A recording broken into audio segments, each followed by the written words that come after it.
Hey guys, and welcome back to my channel. I'm Master One, and welcome to the Sports Channel. Ruben Amorim took charge of his first training session yesterday, and guys, there's been pictures taken, there's been videos of the session, and today we're going to talk about that training and what I took from it. Obviously, what we learned, what I saw, what I believe he's trying to do, and yeah, we're just going to discuss all of that in this video. There seems to be an aura of excitement coming from the players from the video that I saw. And of course, whenever there's a new manager, you get the excitement from the fans. We get excited. Obviously, a new manager's come in. We're trying to figure out what this manager is capable of, what he can do. So, yeah, there's an excitement from the fans, and as well as there's an excitement from the manager. I remember like when ETH came in as well. We all felt, it's a new beginning. It's a beginning of a new era. So that's what this feels like again as well. So it's something that even like on a football pitch as well, you get the manager bounce and things like that as well. It's just part and parcel of when the old is being washed out and the new is coming. So you get all of that all the time. Look. It looks like he's a hand-up type of manager, yeah. I can't lie to you. This guy looks like, or you can call him a coach if that's what you want to call him. He had a whistle to his mouth. We saw him speaking to Kobe. Looks like he's trying to teach him his positioning and feinting while in possession, and also while receiving the football. So he's the kind of guy that he likes to talk to players. He was talking to quite a lot of the Manchester United players during the training session. But what I really liked is the fact that he looks like he's a man manager. You know, it looks like he talks to the players. He tells them exactly, he pinpoints exactly what he wants from them. It's not one of those people that just expect them to know certain things. So he's teaching them everything that he wants them to know, especially regarding to the way he likes to play things. We saw straight away what the manager wants from his players. Like, we saw that we saw the look of what the formation would look like. His instructions were clear and it was precise. Guys, don't lose the ball. You hear him saying, guys, don't lose the ball. You hear him say, guys, hold on to the ball. You also saw like the movement of the players, the passing pattern, defensive pattern, and the attacking pattern as well in the formation. We also saw Lenny Euro. You can tell which player is going to be playing in what position. You can tell who he believes that, you know what, yeah, I'm glad I have this kind of player and I'm glad I have this player. So I believe Lenny Euro's position is going to be right centre back. It's going to be right centre back of the free centre back. I think it's going to be right centre back of the free. Evans in that training, we saw him playing centre back. And then you saw a glimpse of what the pattern of play will also look like. You saw Johnny Evans in the middle, in the centre back position, is the centre of the three, and then Luke Shaw was playing the left of the three centre backs. But it was clear to see what the pattern of play will look like. Johnny Evans, I think he chipped the ball over to Malacia after. There's been a couple of passes between the right and the right centre back and the centre back, and then you saw Johnny Evans just clip it to the wing back, who was and it was Tara Malacia who was playing wing back. But yeah, Maino playing in the left side of the midfield, and then Casemiro was playing on the right side of the midfield. Anthony was playing right wing back. Mason Mount and Ahmad were playing in the number 10 role behind Rashford, who played through the middle. And I feel like in the next game we're gonna see against Ipswich, I feel like on Sunday basically, I feel like it's going to be Marcus Rashford who's going to be starting against Ipswich. And the reason why I say that is because Rasmus is currently on international duty and he hasn't really taken part in any training. And by the time Sunday comes around, Marcus Rashford would have taken part in 2 training sessions. So I'm expecting him. I would have thought that he would be the one to start, based on the fact that he's had more training. Basically, he's had more session with the manager, so the manager would have obviously told him what he wants and how he wants him to play. And with 2 sessions under your belt, I mean, you would be able to understand better than Rasmus would, or what the manager's required of you, or what the manager's asking of you. So that's my reason of saying that I believe that Marcus Rashford will be the one to start on Sunday. Right. We also saw in the training session the recovery after losing the ball. It is also shown to the player when he told them, guys, leave the ball and sprint back. I don't know what it exactly said, but it just said leave the ball. He left the ball and then he saw them sprint. We saw them sprinting back, and I believe this is a recovery drill, which is we've lost the ball because of the way we're going to be attacking, which is going to be full on attack. We only have 3 centre backs, and our wing backs are pretty much our wingers as well. So it's going to be a lot of work. And I feel like that's what he's trying to drill into them right now, which is, okay, cool, you've got possession, you've lost possession, you all have to run back. There's no jogging back. There's no thinking about situation, or do you know what, no. Everybody has to work. And one thing that I took from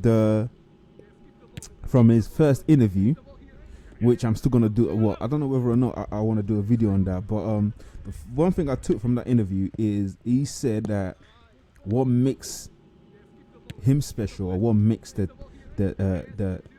formation special, is the teamwork. It's like the team has to work. It's like there's obviously individual brilliance, but the team will have to be brilliant together.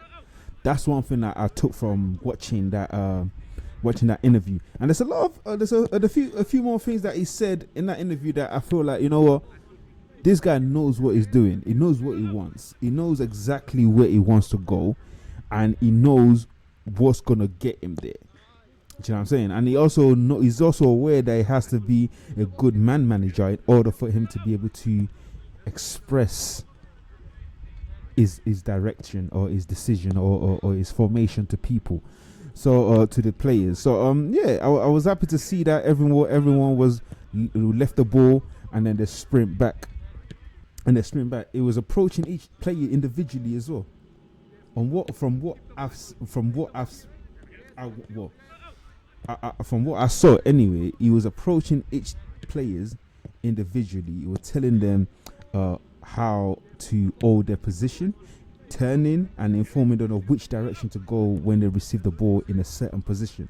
So I'm guessing when you have your back or your back to goal in the center of the pitch, when you receive, what you should do before receiving that ball. I think he was even briefing Kobe Mainoo on this. You guys need to check out that first training session. So I think he briefed Kobe Mainoo on this, on where it should be, what certain position he should, or certain feints he needs to do before receiving the ball or before turning and things. And I like that. I like that he's so hands-on and is so involved in the formation. That it just shows me that, you know what, this is something that he created by himself from scratch, and anyone that is creative will know that when you do something, you want it exactly how you've done it. Do you know what I'm saying? And nobody else will kind of understand unless you break it down to them. Even if they do understand, they won't be able to put it into action unless you've took them through it. And that's what I was able to see from the training session. That's my understanding or interpretation of what I witnessed or what I saw from that training session. Recovering position with the centre backs as well. And in my own word, he said from the first game, you will see the idea and identity we are creating. And for that, and for me, that was key. That was key. I was having this little discussion with one of my friends in the football chat as well, which I was saying that, you know what I want to see from the get-go. I don't care with them, even if we lose to Ipswich. I don't. It doesn't really matter. But what I want to see is the idea, is that style of play. That's what I want to see from the get-go. It won't be perfect. It's not going to be perfect. As a matter of fact, it might even look stupid and crazy and weird and dumb. But again, I want to see that idea. That's all I want to see. That style, that idea, the fact that this is how we are going to play, whether you like it or you don't like it. This is the formation. This is the style of play. This is what we're doing, and that's the end of it. And that's what I like. And I feel like that to me was key. And I believe that there's also some players who are gonna be key for him as well. And you can tell that he's going to utilize the academy as well. He already brought in 2 16-year-olds. And if you don't know these two players, then I don't know if you're a Manchester United fan. Godwin Kukoni, colossus of a centre back, is 16-year-old. See the guy. This guy is 6'4", 6'3", 6'4" or something like that. Yeah, 6'3", 6'4", 16-year-old, colossal. And I've watched a few games of it. I've been following the under 18s this season as well. So I've seen him in a few games. And the guy is dope, man. The guy, I've seen him play left back or left wing back. I've seen him play centre back. I've seen him play a 6 as well. So they've just been shifting him around because he's huge and he's got good feet. He can pass. Predominantly left-footed. He's predominantly left-footed, but the guy can pass. He can play. So he's one of those ball-playing centre backs. In my opinion, he's one of those ball-playing centre backs, and I'm so happy that he actually brought him in at 16. It's good to see that. I want to see how this guy actually progress. And we have fantastic players in our academy right now. Absolutely phenomenal young wonder kids in our academy right now. And I hope all of them actually make it through, because that'd be a dope thing. It'll be really, really dope to see them. And another guy is Jimmy Thwaite. I probably butchered that surname, but I call him Jim Thwaite. So, central midfielder, set piece specialist. I think he scored a goal of the month for the under 18 and the under 21s in the same month. This guy is dope. Dope players. We've got players, and he's another player that Ruben Amorim called up to the first team training session, and you can see. I think I even saw where he stood there speaking to them, letting them understand what he's trying to do, and I'm pretty sure he's probably coaching them on the things that they're probably not doing as well as he wants them to do. So this is something that I really want to see. So it shows that he's a manager that not only is he in the first team, he's looking at youngsters that he can also promote and bring into the first team as well, which would be good, even though he's been given a small budget for this season. So it just shows that he's got he can utilize the academic the players in the academy. He can utilize players who are under 18s or the 21s. He can utilize all of those players, and that's one thing that I want us to be able to promote and continue the culture and the tradition of promoting youngsters and bringing in talent and making them play for the first team. And if you have to sell them on later on, then by all means, yeah. But I'll prefer them to obviously come in and do the business and stay in the team. And you can tell that this manager is going to give the youth a lot of opportunity. And I'm going to go to the 3 things that I've learned. Guys, don't forget to like, comment and share. Please do like the videos. These things do count. And please subscribe to the channel. Like, I get a lot of watch but no subscriptions. Subscribe to the channels, guy. So 3 things that I've learned from the video, from the first training session.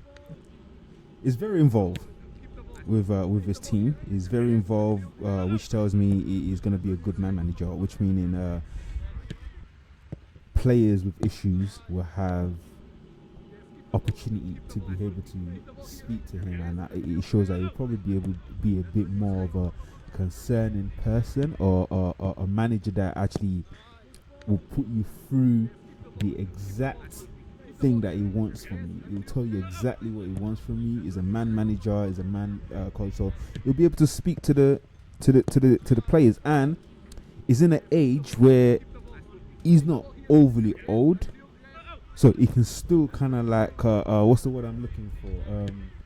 Not sympathize, but he can relate it can relate to some of the issues that this young players might be dealing with, or some of the psychological effects that they might be going through. So that's really something that I'm happy about. Number 2 is the style of play and identity, and straight away we've seen that as well from the training. This guy is not going to be a guy that is going to say, you know what, yeah, because I don't have the right players, I'm going to tweak my formation. Oh, I'm not going to go with center at the 3 at the back, I'm going to go with 4 at the back. No. He's sticking to his guns. He's going with what he knows, which is this 3 at the back, and straight away in the training ground is drilling that into them. We're not changing the way we play. We're always going to be a team that's going to play 3 at the back. I'm always going to be a manager or coach that likes to have 3 defenders at the back. 3, and that's the way he wants to play. And being able to see that from the get-go, from scratch, like that's the shape that we're going with. 3-5-3 formation. 3-4-3 formation. Sorry, 3-4-3 formation. That is the shape. That's the style. That's the identity. That's who we are. And straight away they're getting into that. And you can see from, even if you watch the training closely, you can see the pattern of play.